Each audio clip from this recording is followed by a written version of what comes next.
Hello बच्चों, मैं आपकी उर्मिला टीचर आप सभी का स्वागत करती हूँ। अभी हम पढ़ेंगे एसपी। एसपी में हमने क्या किया था, पहले शुरू के इसमें 2 भाग होते हैं, आपको पता ही है। तो पहले भाग के हमने 3 चैप्टर कंप्लीट कर लिए हैं। अब हम अभी पढ़ रहे हैं पार्ट बी का, यानी पीछे का हिस्सा। उसका तीसरा चैप्टर है ऋण पत्र। ऋण पत्र क्या होता है, इसकी प्रस्तावना। आज के आधुनिक संयुक्त स्कंद कंपनियां, स्कंद कंपनी किसे कहते हैं, जॉइंट वाली यानी सम्मिलित कंपनियां को लंबी अवधि की मुद्दत के लिए धन की आवश्यकता होती है। अब जब जॉइंट कंपनी कब की जाती है, पहले बात तो कि जॉइंट कंपनी की शुरुआत तब की जाती है जब कोई लंबा व्यापार किया जाता है। अब लंबा व्यापार करेंगे तो उसके लिए पैसों की भी अधिक आवश्यकता होगी। अब तो इसके लिए क्या होता है, जब लंबी अवधि के लिए हम कोई व्यापार शुरू करते हैं मिलजुल करके, तो हमें पैसे की भी उतनी ही आवश्यकता होती है। तब कंपनियां अंश या ऋण पत्र प्रकाशित करके वित्त धन प्राप्त करती है। अब कंपनियों के पास पैसा कहाँ से आएगा, जो अपने ऋण पत्र है, यानी जो अंश, ऋण पत्र और अंश सेम चीज होती है।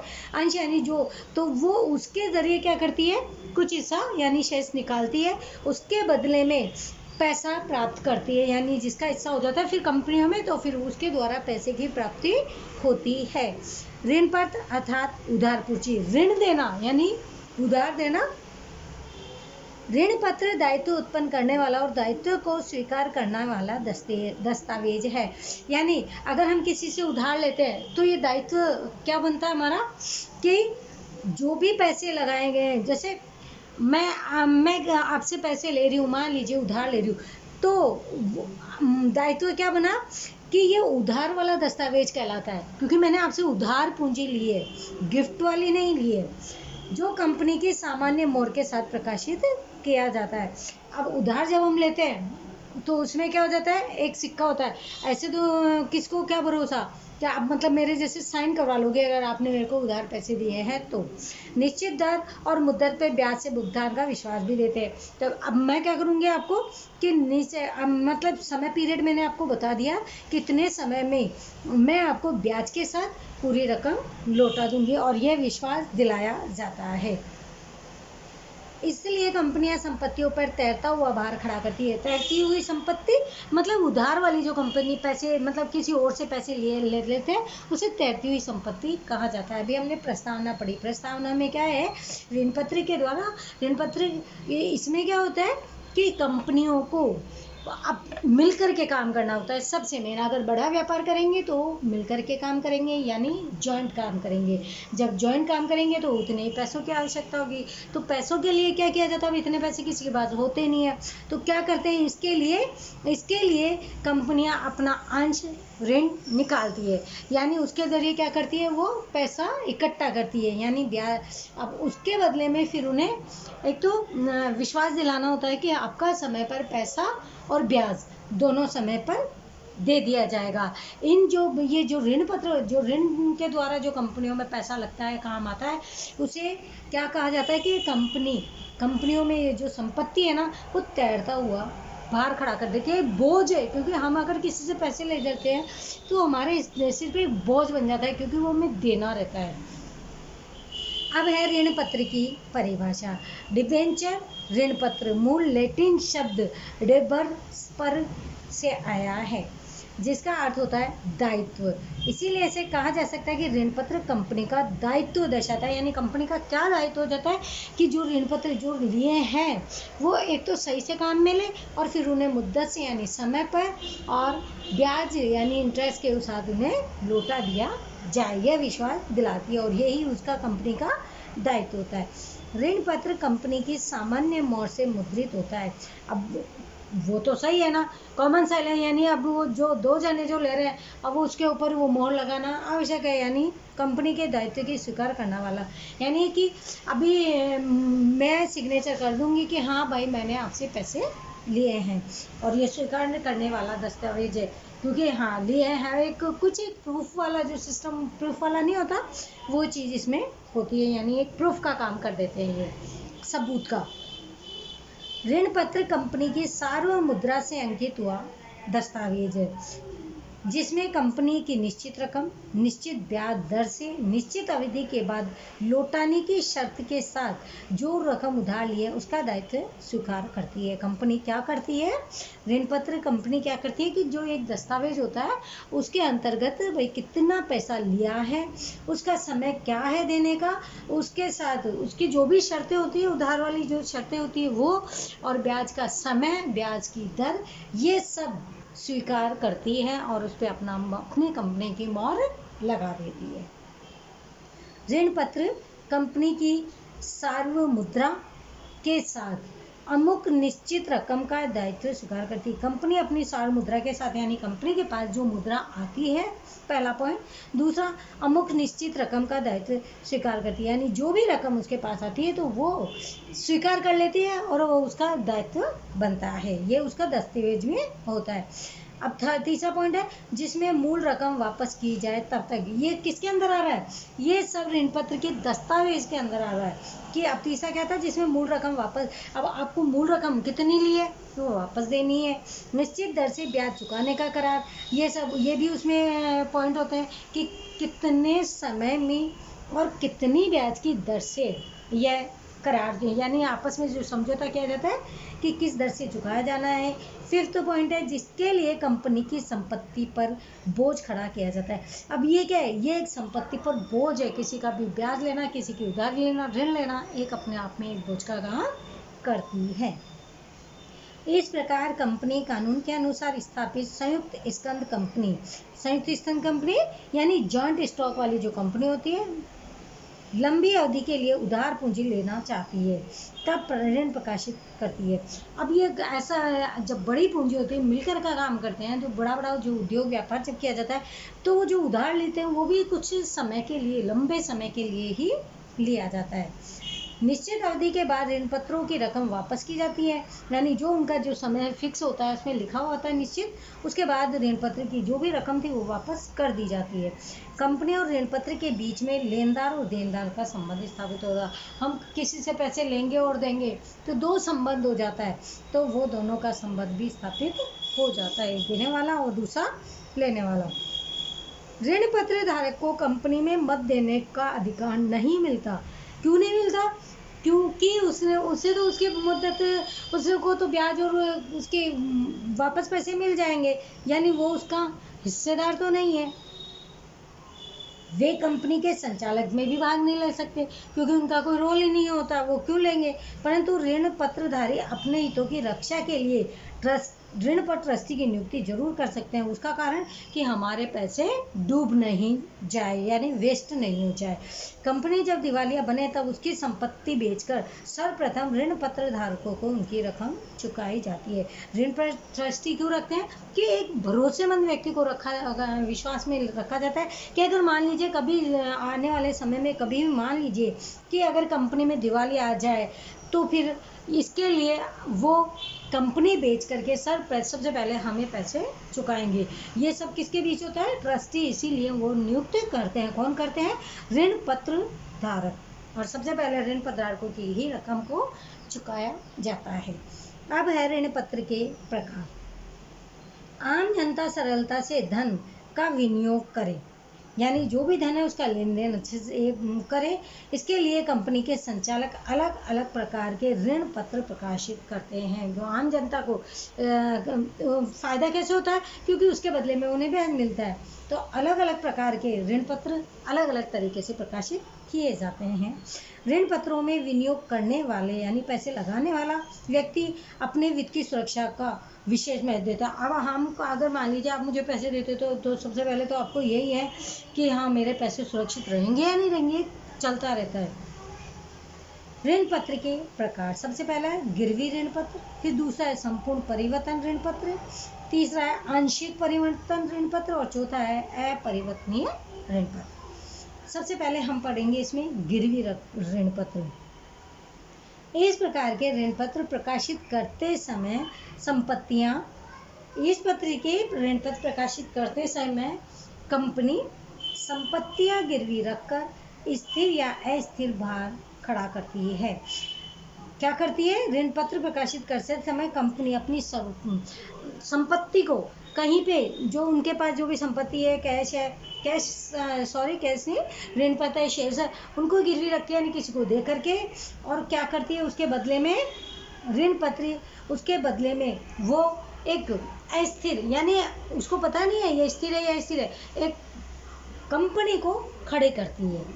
इन संपत्तियों के संदर्भ में कोई भी निर्णय लेने से पहले कंपनी के ऋण पत्रधारियों के ट्रस्टियों से स्वीकृति प्राप्त करनी होती है, क्योंकि ट्रस्टी कौन है, ऋण पत्रधारक के किए गए नियुक्त व्यक्ति। अब उन्हें सबसे पहले स्वीकृति लेनी पड़ती है कि हम कंपनी को कितना आगे की ओर बढ़ा सकते हैं, इसमें कितना पैसा लगा सकते हैं। कंपनी का जब विसर्जन होता है, कंपनी जब बंद हो जाती है, तब ऐसे ऋण पत्रधारियों का संपत्तियों पर सबसे पहला अधिकार होता है। यानी जब भी लगता है कि कंपनी बंद होएगी, डूबेगी, तो उस कंपनी की संपत्ति को बेचकर सबसे पहले पैसा इन ऋण पत्रधारियों को ही चुकाया जाता है।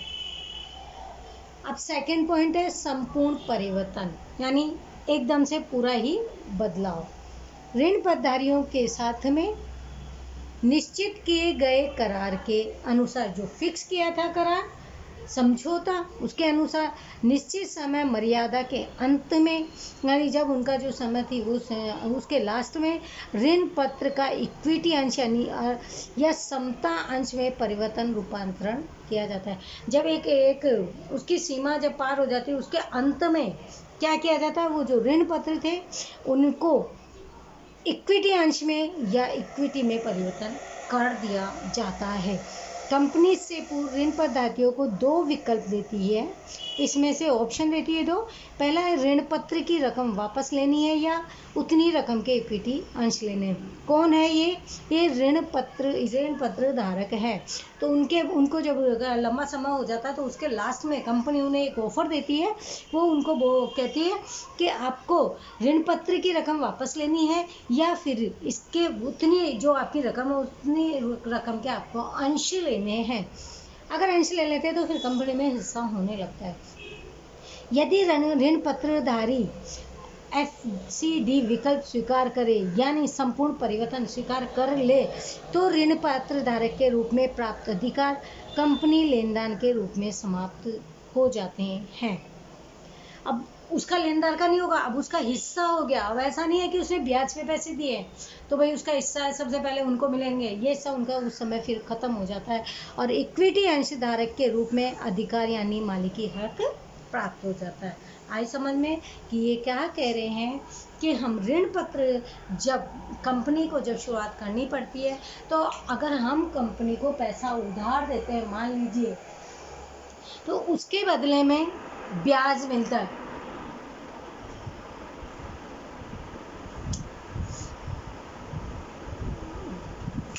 उसके बदले में ब्याज मिलता है। अब ये जो ऋण पत्र धारक है वो अपने इस पैसे के विश्वास के लिए अपना खुद से एक ट्रस्टी चुनते हैं, ताकि जब भी अगर उनको लगे कि कंपनी बंद हो रही है या नुकसान में जा रही है, तो सबसे पहले वो पैसे यानी जो भी कंपनी का जो भी साधन सामग्री है, कंपनी की जो भी चीज़ें, वो बेच करके सबसे पहले जो संपत्ति पर अधिकार होगा वो होगा ऋण पत्रधारक को। लेकिन अब इसमें क्या है, मान लीजिए जब वो समय उनका पूरा हो जाता है, ऋण पत्रधारियों के साथ जो भी करार किया गया था उसका निश्चित समय जो भी था, अब वो समय जब लास्ट होता है तब कंपनी उनको ऑफर देती है, किसको, अंशधारियों को ऑफर देती है कि तुम्हारे पास दो ऑप्शन है, या तो तुम अपनी रकम अब वापस ले लो क्योंकि अब तुम्हारा टाइम पीरियड इतना ही था, या तो तुम वापस ले लो, और अगर नहीं लेते हो तो जितनी रकम के तुम्हारे ऋण पत्र हैं उतनी रकम के तुम इक्विटी अंश ले लो। इक्विटी ऋणधारी जब तक होते हैं तब तक उनका मालिकी हक नहीं होता है, लेकिन अगर कोई कारण से कंपनी बंद होती है तो सबसे पहला अधिकार पैसे लेने का उनका होता है। लेकिन इसमें ऋणधारी अगर अपने पैसों को ट्रांसफ़र उसमें कर दे, इक्विटी अंश ले लेते हैं, तो फिर उसमें उनका पैसे लेने का हक खत्म हो जाता है, लेकिन उनका मालिकी हक शुरू हो जाता है। अब है आंशिक परिवर्तन ऋण पत्र। यहाँ पर ऋण पत्र के दो भाग बना दिए जाते हैं, एक भाग संपूर्ण परिवर्तन का होता है और दूसरा अपरिवर्तनीय। इसमें क्या है कि अब ऋण पत्र के भी दो भाग बना दिए जाते हैं, एक तो है कि पूरा ही बदलाव कर दिया जाएगा, एक है ना जो बदलाव नहीं होता, परिवर्तन नहीं होता है। यहाँ परिवर्तनीय भाग के सामने इक्विटी अंश दिया जाता है, क्योंकि वो परिवर्तनशील हो गया तो उसमें क्या किया, अंश दिए गए। और अपरिवर्तनीय भाग की रकम का शोधन किया जाता है, जो बदले नहीं जा रहे हैं, जो अंश, जो ऋण पत्रधारी अपनी रकम को अंश में परिवर्तित नहीं कर रहे हैं, तो फिर उनकी भाग का रकम का शोधन किया जाता है, यानी उनकी रकम जो भी थी वो लौटा दी जाती है। अब है अपरिवर्तनीय ऋण पत्र। इस प्रकार के ऋण पत्र का इक्विटी अंश में परिवर्तन नहीं होता है। ये जो अपरिवर्तनीय है तो इनका क्या होता है, ऋण पत्र में बदलाव नहीं किया जाता है, या इस प्रकार की कोई व्यवस्था ही नहीं होती है। जब आप ऋण पत्र धारक हो तो और अंश में परिवर्तन नहीं कर रहे हो तो फिर उनके पास कोई भी ऐसी व्यवस्था नहीं होती है। कंपनी ऋण पत्र की अवधि पूरी होने पर फिर क्या करती है, उनकी रकम उनको वापस लौटा देती है। कौन से वाले में, अपरिवर्तनीय ऋण पत्र में, जिसमें ऋण पत्र का बदलाव नहीं होता है। अब है ऋण पत्र प्रकाशित करने की विधि, यानी ऋण पत्र को किस प्रकार से प्रकाशित किया जाता है। भारतीय कंपनी अधिनियम में ऋण पत्र प्रकाशित करने के विशेष प्रावधान किए गए हैं। जब कंपनी ऋण पत्र प्रकाशित करे तब सभी व्यवस्थाओं का पालन करना भी आवश्यक है। यदि इन व्यवस्थाओं के पालन में कोई भूल हो तो कंपनी से संबंधित अधिकारी दंड का सदस्य, यानी जो भी दंड है या सजा है उसका पात्र माना जाता है। ऋण पत्र धारक का हित कहीं भी जोखिम में न आए, इस तरह का ध्यान रखकर कार्यवाही करना भी अनिवार्य है। ऋण पत्र प्रकाशित करने की विधि निम्नानुसार है। सबसे पहला इसमें संचालक मंडल की सभा में ठहराव। सर्वप्रथम कंपनी के नियमन पत्र में ऋण पत्र की व्यवस्थाओं का अध्ययन किया जाता है, यानी जो भी व्यवस्था नियमन पत्र में ऋण पत्र की जो भी व्यवस्था है उसका क्या किया जाता है, अध्ययन किया जाता है, जानकारी ली जाती है। उसके बाद कंपनी संचालक मंडल की सभा में ऋण पत्र प्रकाशित करने के लिए प्रस्ताव ठहराव पारित करती है। यानी जब संचालक मंडल की जब सभा होती है तो जो उसमें ऋण पत्र थे उनको प्रस्ताव क्या रखती है कि इन्हें प्रकाशित किया जाए और किस प्रकार से किया जाए। फिर जो उनकी बात सही लगती है वो ही ठहराव, यानी वो उनकी बात मान ली जाती है, यानी ठहराव पारित किया जाता है। जिसमें अब उस ठहराव में क्या होता है, ऋण पत्र की संख्या, ऋण पत्र की क्या कीमत है, ऋण पत्रों की कुल रकम कितनी है, फिर ब्याज की रकम और ब्याज का भुगतान किस प्रकार से करना है, ये सारी शर्तें इसके संबंध में निर्णय लिया जाता है। यानी कब लिया जाता है, जब संचालक मंडल की जब सभा होती है उसके अंदर एक ठहराव पारित करने के लिए इन सब बातों के मुद्दे को ध्यान में रखकर किया जाता है। दूसरा पॉइंट है कंपनी की सामान्य सभा में ठहराव।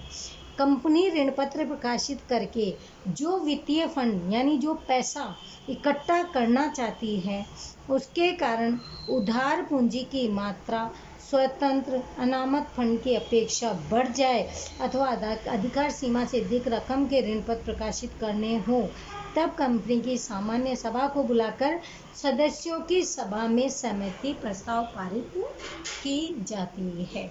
अब है चौथा सेबी की सुरक्षिता। ऋण पत्र प्रकाशित करने के लिए सेबी की स्वीकृति भी प्राप्त करनी होती है और सेबी के मार्गदर्शन सुझावों का पालन हो उसकी भी सावधानी रखनी पड़ती है। इसमें क्या करना था, सेबी की अनुमति लेना आवश्यक है, क्योंकि और उसके अनुसार ही मार्गदर्शन और सुझाव, वो जो भी मार्गदर्शन देते हैं, जो भी सुझाव देते हैं, उन्हें पालन करना भी आवश्यक है और ये सब उसकी सावधानी रखनी चाहिए। चौथा है विज्ञापन पत्र प्रकाशित करना। सार्वजनिक कंपनियों को ऋण पत्र प्रकाशित करने के लिए विज्ञापन पत्र के द्वारा आम जनता को आमंत्रण देना पड़ता है। विज्ञापन पत्र देते हैं क्यों है कि लोग हमारी ओर आकर्षित हो, हम इसीलिए विज्ञापन पत्र दिए जाते हैं। विज्ञापन पत्र में ऋण पत्र की विविध बाबतें विस्तार से दर्शाई जाती है, जिसका ऋण पत्र खरीदने वाले व्यक्ति, संस्था आदि उसका अध्ययन करते हैं, यानी उसके बारे में जानकारी जुटाते हैं और ऋण पत्र खरीदी का निर्णय लेते हैं। अगर उनको और सब कुछ सही लगता है तो ले लेते हैं। हम विज्ञापन क्यों देखते हैं? हम विज्ञापन देते हैं, फिर वहाँ जाते हैं, नहीं जाते हैं, फ़ोन करते हैं, एक दूसरे से कंसल्ट करते हैं। अगर हमको सही लगता है तो हम जाकर उस शॉप से हम भी तो सामान खरीद ही लेते हैं। अब है 5वां, ऋण पत्र ट्रस्टियों की नियुक्ति। ऋण पत्र धारकों के हितों की रक्षा के लिए, हित कौन सा? जो वो पैसा लगाते हैं उनके फायदे की रक्षा के लिए ट्रस्ट अधिनियम की व्यवस्थाओं के अनुसार ट्रस्ट डीड, ऋण पत्र, करार पत्र तैयार किया जाता है। किसके द्वारा? ट्रस्टियों के द्वारा। और कंपनी में ऋण पर ट्रस्टियों की नियुक्ति भी की जाती है। ऋण पर ट्रस्टियों की नियुक्ति क्यों की जाती है? ऋण पर धारकों के हितों की रक्षा करने के लिए। 6 पॉइंट है अभिगोपकों के साथ करार। कंपनी के संचालक ऋण पत्र के विधान के संदर्भ में अभिगोपकों यानी दलाल, जो जमानत देते हैं वो वाले दलाल, संस्थाओं के साथ समझौता कराना चाहते हो तो वह इस स्तर पर किया जाता है, यानी दलाल के थ्रू काम किया जाता है। दलाल का काम क्या हो रहा है? एक दूसरे को, दोनों को समझा बुझा के और काम करवाना, क्योंकि उनका उसमें फ़ायदा भी होता है। दोनों पक्षों में शर्तें भी निश्चित होती है और आधे से ज़्यादा काम तो ये दलाल ही पटा लेते हैं। 7वां है अनुसूचित बैंक में खाता खुलवाना। कंपनी को ऋण पत्र के आवेदन पत्र और वित्त यानी रकम जो स्वीकारने के लिए शेड्यूल बैंक यानी अनुसूचित बैंक में खाता खुलवाना पड़ता है। कंपनी के किसी भी प्रकार के कोई भी शेयर्स वगैरह के कोई भी काम हो, कंपनी के द्वारा खाता खुलवाया जाता है ताकि उनके लेन देन उस कंपनी के उस खाते के अनुसार ही होते रहे। 7 पॉइंट है अनुसूचित बैंक में खाता खुलो। ये तो हो गया। 8वां है शेयर बाजार में पंजीयन। यदि विज्ञापन पत्र में दर्शाया गया हो तो कंपनी संचालक ऋण पत्रों की खरीद बिक्री के लिए मान्य शेयर बाजार में भी आवेदन करती है।